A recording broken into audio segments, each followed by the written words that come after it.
みんな知ってる？僕っておにぎり屋さんの猫だったんだよ。最近言ってなかったから知らない人いそう。知らない人いそう。僕のパーカーっておにぎりついてたの知ってた？ねえ、衣装変わるとおにぎりモチーフついてないから。さすがに知ってるか。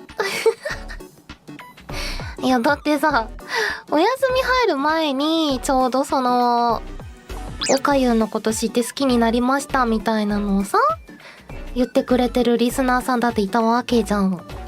となると、もしかして僕のパーカーにおにぎりついてんの知らない説あるかなと思って。じゃなかったらファンネームおにぎりゃじゃないよ。それもそうか。そうかも。僕もおにぎりゃになろうかなの時点で、なんでおにぎりにかかってるんだろうって疑問に一回思うはずだもんね。そうか。右側にパーカーかけてあるし。そっか。なるほどね。論破。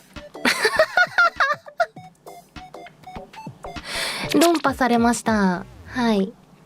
その通りだと思います。みんなの言う通りだわ。今日